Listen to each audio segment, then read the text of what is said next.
Good morning बच्चों। आज हम म्यूजिक में कुछ नई चीजें सीखेंगे। जिन बच्चों ने अभी शुरुआत की है म्यूजिक सीखने की, खास तौर पर ये उनके लिए है। सबसे पहले मैं आपको कुछ डेफिनेशन बताना चाहूंगा। फर्स्ट डेफिनेशन है संगीत। संगीत की डेफिनेशन है गायन, वादन तथा नृत्य, इन तीनों के समावेश को संगीत कहते हैं। गायन, वादन तथा नृत्य, इन तीनों के समावेश को संगीत कहते हैं। संस्कृत में एक छोटा सा श्लोक है इसके लिए। गीतम वाद्यम तथा नृत्यम त्रयम संगीत मुच्यते। अर्थात गीतम का अर्थ होता है गायन, वादन का अर्थ होता है वादन तथा नृत्य अर्थात नृत्य। त्रयम संगीत मुच्यते, इन तीनों के समुच्चय को संगीत कहते हैं। यह है इस श्लोक का अर्थ। दूसरी डेफिनेशन लय। किसी भी वस्तु की गति अथवा चाल को लय कहते हैं।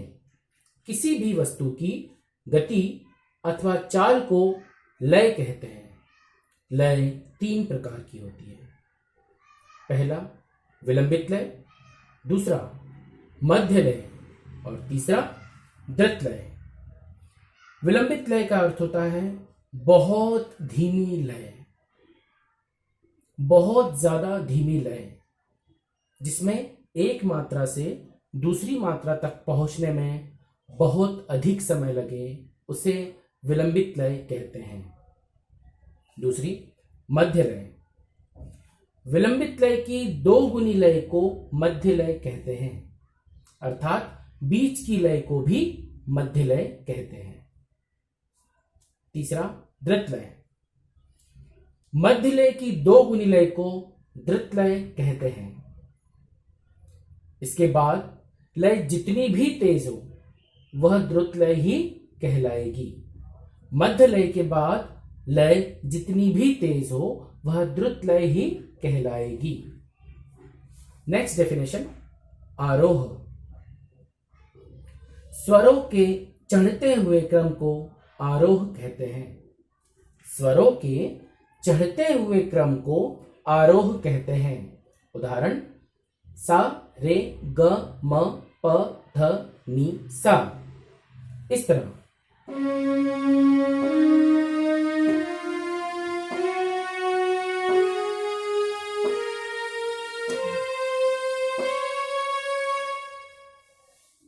दूसरी डेफिनेशन अवरोह। स्वरों के उतरते हुए क्रम को अवरोह कहते हैं। उदाहरण सा नी ध प म ग रे सा।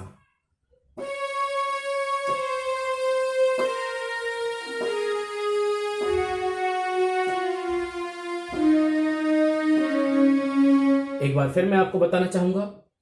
आरोह की डेफिनेशन स्वरों के चढ़ते हुए क्रम को आरोह कहते हैं। उदाहरण सा रे ग म प ध नि सा।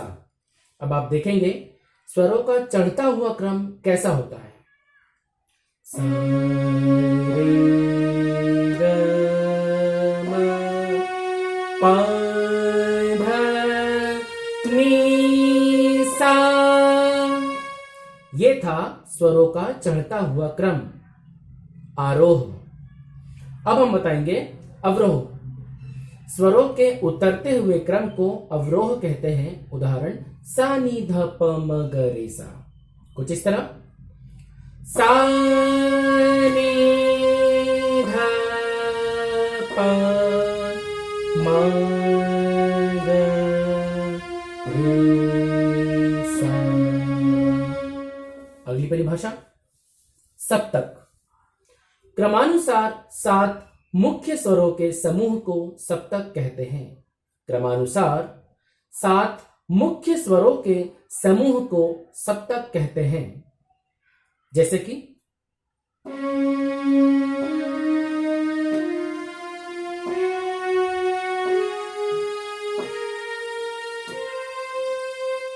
इस तरह आप देख रहे हैं क्रम के अनुसार ये सभी सातों स्वर एक के बाद एक डिस्टेंस में सा से लेके नी तक यहां दिख रहे हैं आपको। सा से लेके नी तक क्रम के अनुसार यह स्वर बटे हुए हैं, इसलिए इसकी डेफिनेशन है क्रमानुसार 7 मुख्य स्वरों के समूह को सप्तक कहते हैं। अब इन सप्तक के बारे में मैं आपको बताना चाहूंगा। सप्तक 3 प्रकार के होते हैं, मंद्र सप्तक, मध्य सप्तक, तार सप्तक। पहला मंद्र सप्तक, दूसरा मध्य सप्तक और तीसरा तार सप्तक।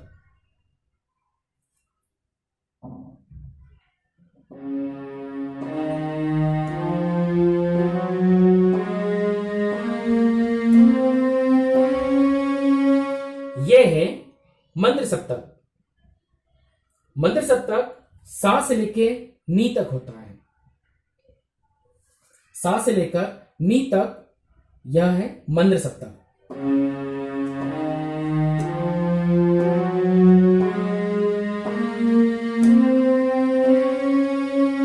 इस सप्तक की पहचान यह है कि इसमें आवाज थोड़ी हैवी होती है, जिसे हम खरज की आवाज भी कह सकते हैं।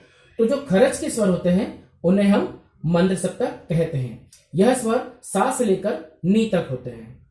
इसकी पहचान यह है कि जब यह कॉपी पर लिखे होते हैं तब इन सभी स्वरों के नीचे एक बिंदी लगा दी जाती है, एक डॉट लगा दिया जाता है उन सभी स्वर के नीचे।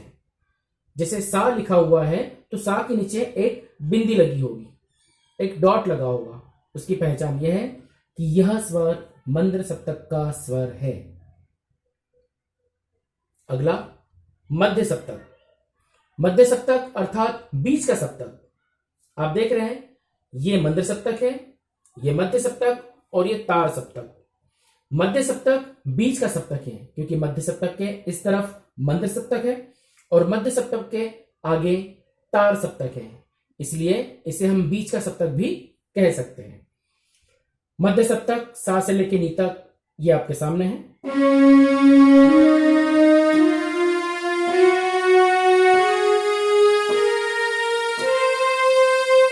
ये है मध्य सप्तक। हम अधिकतर इसी सप्तक में गाते बजाते हैं। जब भी कोई गाना बजाते हैं, कोई सॉन्ग बजाते हैं या कोई भी नोट्स बजाते हैं तो वो मध्य सप्तक में ही बजाए जाते हैं। अगला है तार सप्तक। तार सप्तक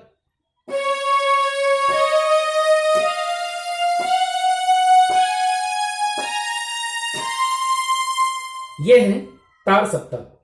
तार सप्तक की पहचान यह है कि यह बहुत हाई पिच में गाया जाता है या बजाया जाता है। एकदम पतली आवाज, एकदम हाई पिच की आवाज को हम तार सप्तक कहते हैं, कुछ इस तरह।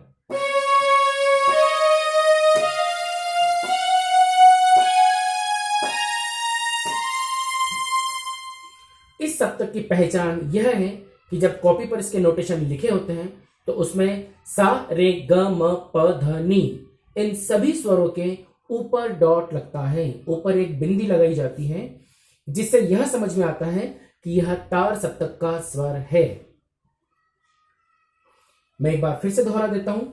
मंद्र सप्तक की पहचान यह है कि सा रे ग म प ध नी इन सातों स्वरों के नीचे एक बिंदी लगी होती है, एक डॉट लगा होता है, जिससे उसकी पहचान होती है। मध्य सप्तक में डॉट नहीं लगा होता है, ना ऊपर डॉट लगता है ना नीचे। इसे बिल्कुल साधारण तरीके से लिखा जाता है, सा रे ग म प ध नी।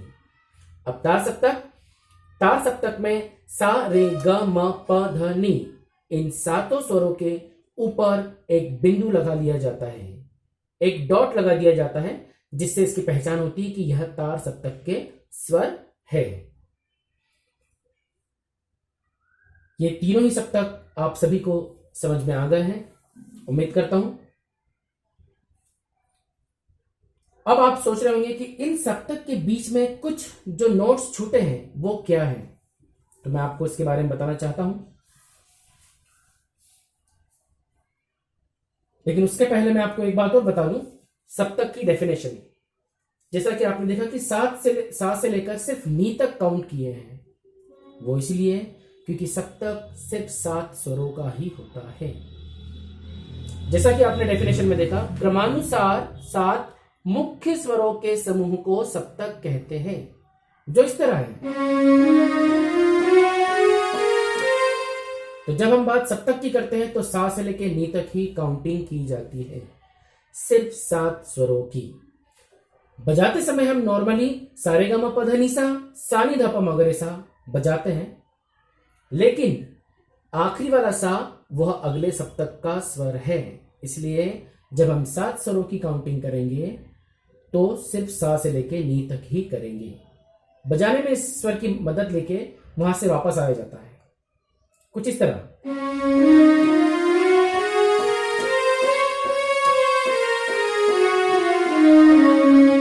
यह सिर्फ इसीलिए किया जाता है ताकि रिदम से इसका मैच हो।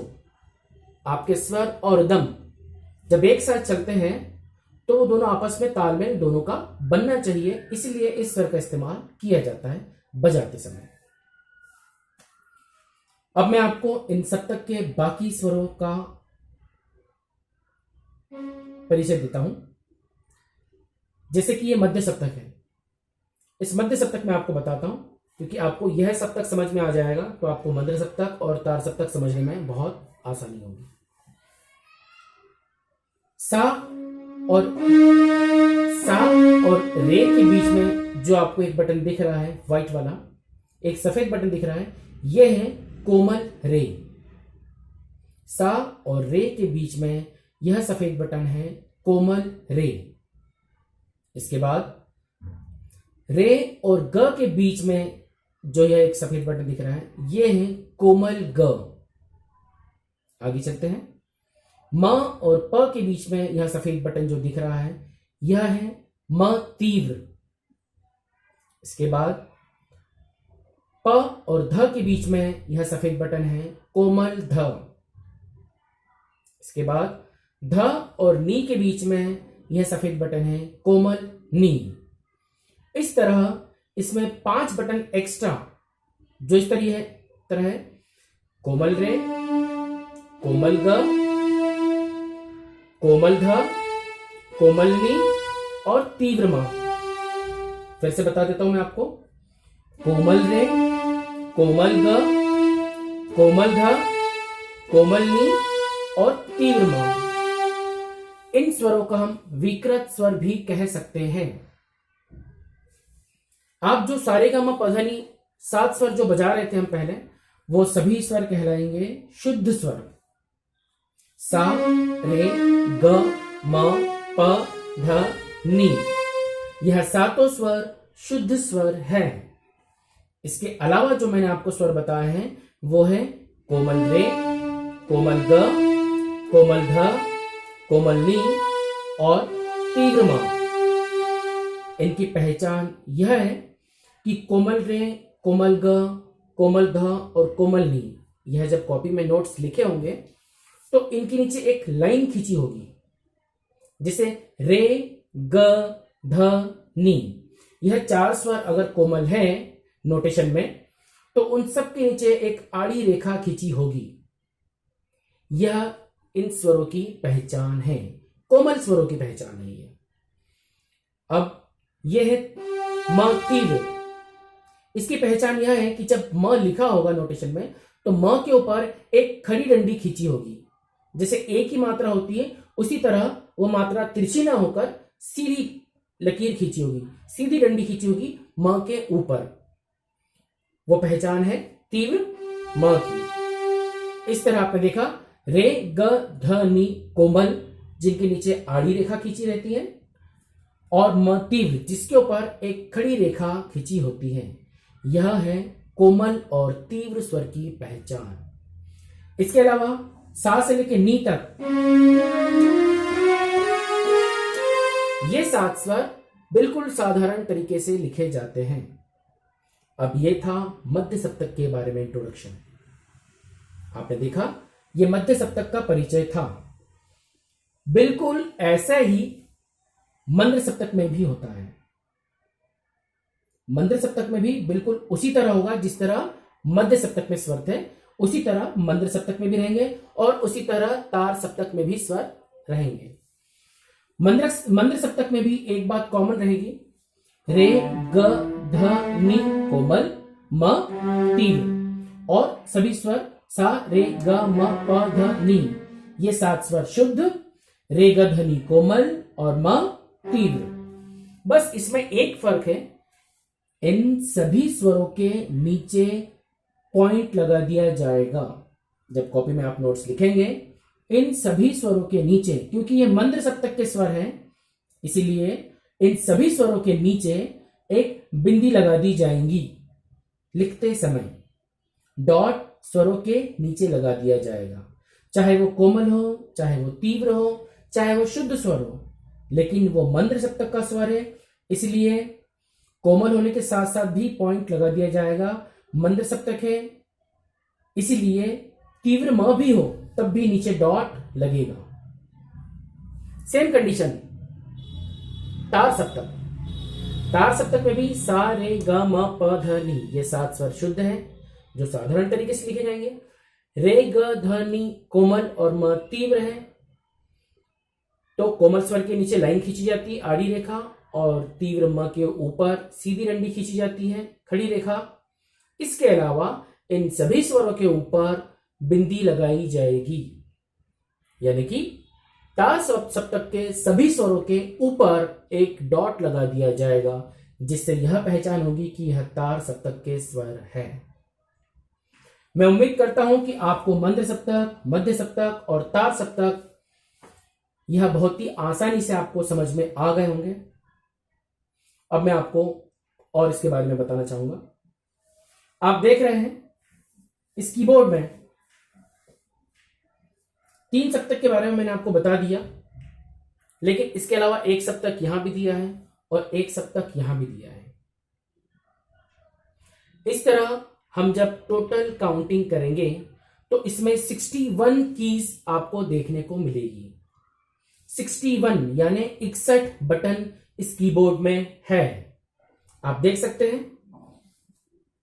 यहां से यहां तक हम काउंट करेंगे 1 2 3 4 5 6 7 8 9 10 11 12 13 14 15 16 17 18 19 20 21 22 23 24 25 26 27 28 29 30 31 32 33 34 35 36 37 38 39 40 41 42 43 44 45 46 47 48 49 50 51 52 53 54 55 56 57